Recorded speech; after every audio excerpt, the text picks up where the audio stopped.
Why are you so insecure about my friendship with men? She asked while planning secret weekend getaways, so I quietly hired a private investigator. Now her affair partner's wife has the photos. Hey viewers, before we move on to the video, please make sure to subscribe to the channel and hit the like button if you want to see more stories like this. Thanks. I never thought I'd be writing one of these posts, but here we are, 3 years down the drain, and I'm still processing everything that happened. Maybe putting it all down will help me make sense of it. Sarah and I had been together since college. We moved in together after graduation, split everything 50-50ths, talked about marriage. I'm a software engineer. She works in marketing. Worked, past tense, but I'll get to that. The thing about Sarah is she's always been social. Lots of friends, lots of networking events, always meeting new people. I loved that about her initially. She brought me out of my shell, introduced me to people I never would have met otherwise. But somewhere along the way, her social circle became exclusively male. It started innocently enough. Work drinks with David from her marketing team. Study sessions with Jake from her MBA program. Coffee with Tom, her old college friend who'd moved to town. I didn't think much of it at first. I mean, I have female friends too, right? But then the frequency increased. And the secrecy. The first red flag should have been her phone. Always face down now.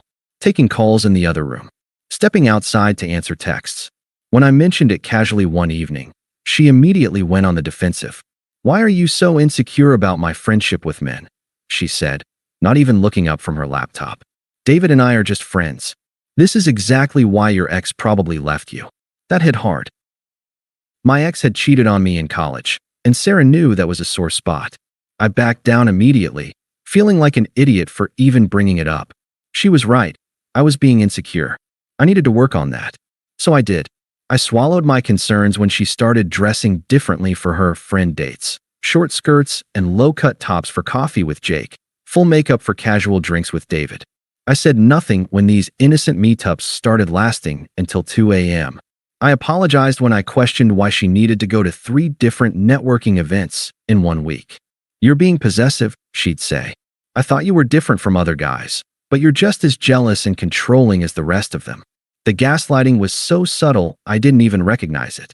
Every legitimate concern I raised was turned back on me. I was insecure. I was controlling. I was damaged from my past relationship. The problem was never her behavior. It was my reaction to it. Things escalated when I found the receipt from Romano's in her purse. Romano's is this upscale Italian place downtown. Easily $200 for dinner for 2.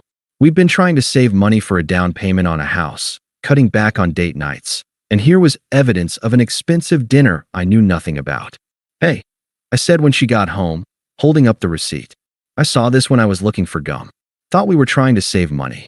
Her face went through about 3 different expressions before settling on indignant. That was with Jake from college. He's going through a rough divorce and needed someone to talk to. We went somewhere nice because he was having a really hard time. Okay, why are you so insecure about my friendship with men? It's honestly embarrassing how jealous you get. Jake is like a brother to me. And here you are acting like I'm cheating on you just because I had dinner with a friend who needed support. I found myself apologizing.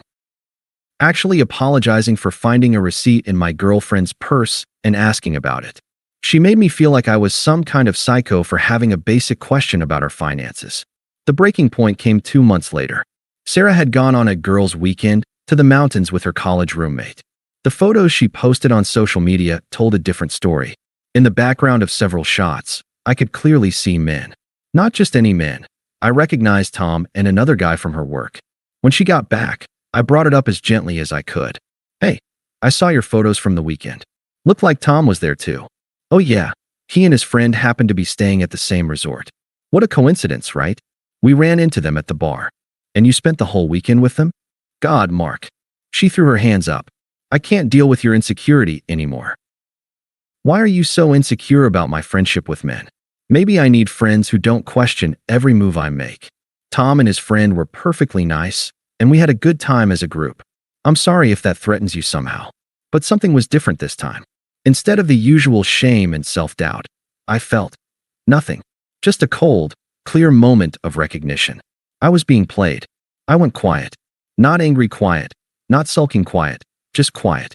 I stopped asking questions. I stopped expressing concerns. I said, okay, and have fun, and went back to whatever I was doing. The change seemed to frustrate Sarah more than my previous questioning had. She'd come home from her friend dates, looking almost disappointed that I didn't ask where she'd been. When she announced another last-minute evening out, I just nodded and went back to my laptop. That's it. You're not going to ask who I'm with or where I'm going. Nope. Have a good time. She actually seemed annoyed by my lack of reaction. While Sarah was out enjoying her friendships, I was doing some research of my own. I started documenting everything. The receipts I found, the photos that didn't match her stories, the times she said she was one place, but her location services showed her somewhere else. I opened a separate bank account and quietly started moving my money out of our joint account. And then I called a private investigator my lawyer friend had recommended. I need to know the truth, I told her over coffee at a diner across town.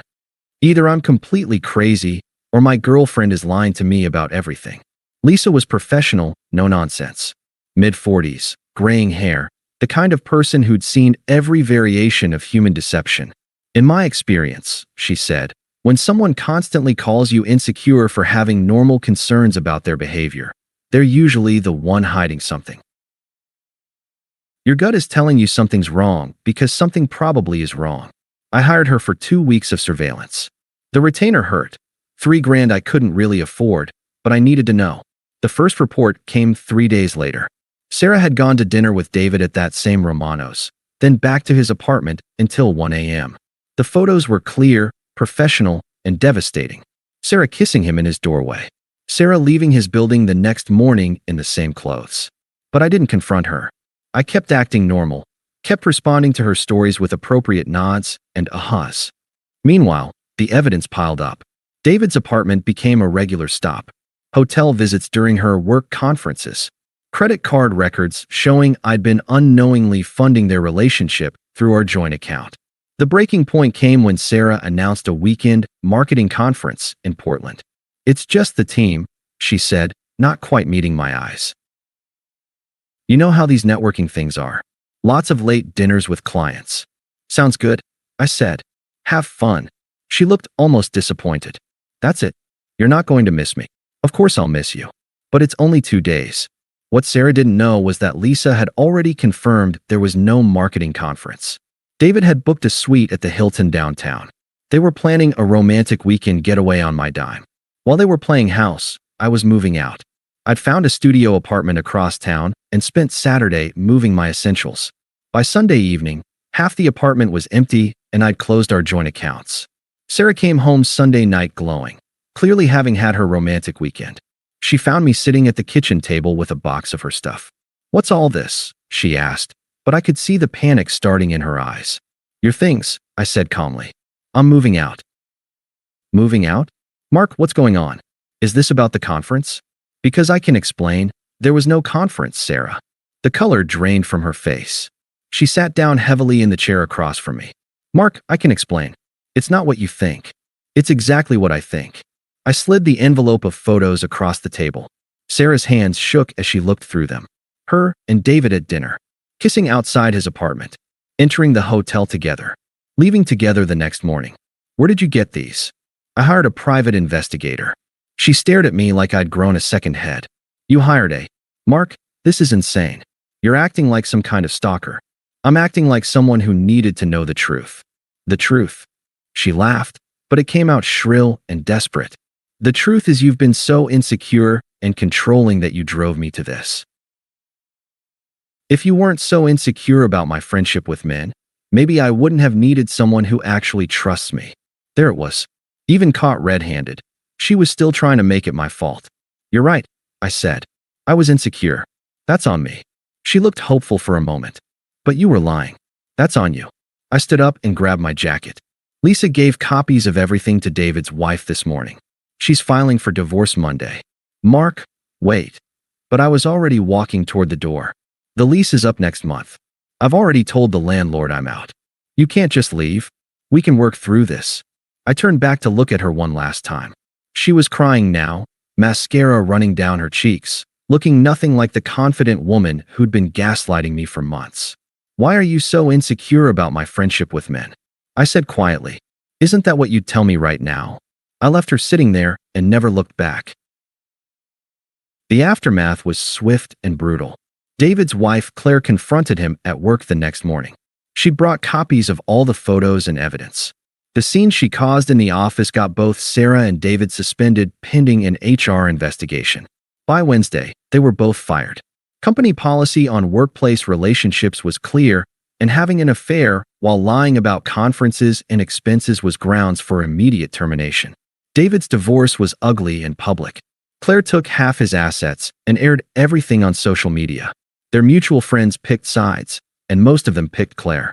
Sarah, meanwhile, couldn't afford the apartment without her job and had to move back in with her parents at 26. The texts started almost immediately. "Mark, please call me. We need to talk. I know I messed up, but this is insane. You're really going to throw away 3 years over this? David meant nothing. You're the one I love. Please don't do this. Fine, ignore me. But you're making a huge mistake. I can't believe you're being this cruel." I said I was sorry. I didn't respond to any of them. Then came the flying monkeys. Sarah's sister called first. "Mark, Sarah is devastated. She knows she made a mistake, but don't you think you're being a little harsh?" "I'm sure she is devastated," I said. "That doesn't make it my problem anymore. She's family, Mark. You were practically family too. Everyone makes mistakes. Some mistakes end relationships." Her mother tried next. "You two were so good together when things were good. Sarah's learned her lesson. She's in therapy now, working on herself. Good for her. Mark, she loves you. She's changed. I'm glad she's getting help. But she's not my responsibility anymore." The calls kept coming. Friends who wanted me to be the bigger person. People who thought I should give her another chance because nobody's perfect.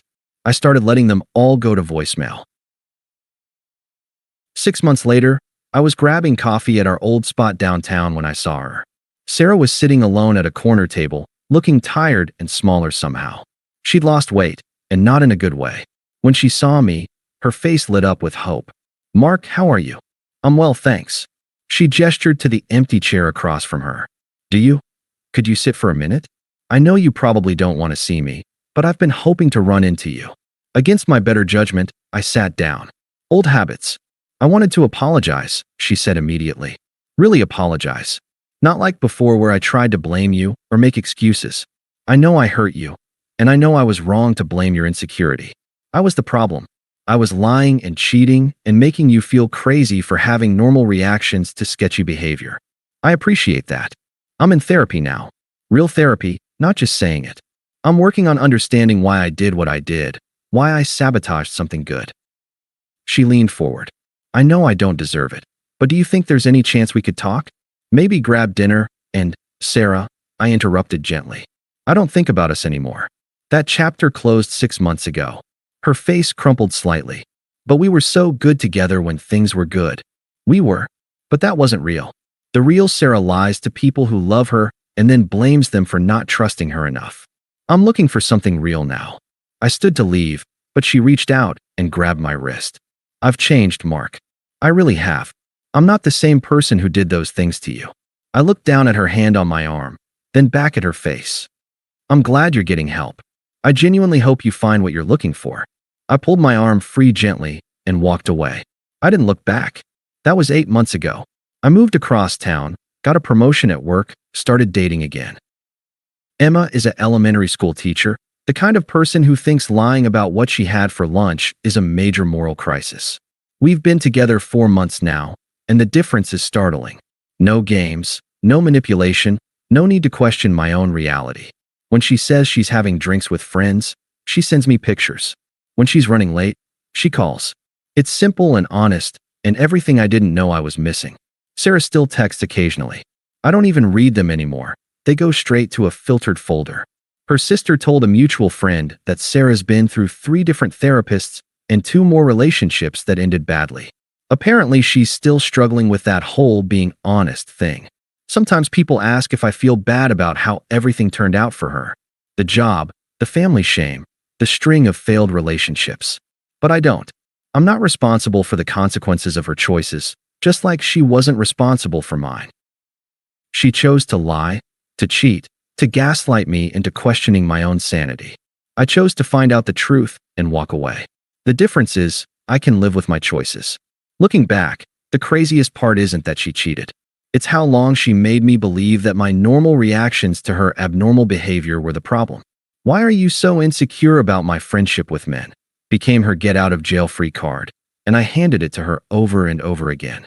But I learned something valuable. When someone consistently makes you feel crazy for having reasonable concerns, you're probably not the crazy one. Trust your gut. Document everything. And sometimes the kindest thing you can do for everyone involved is to simply walk away.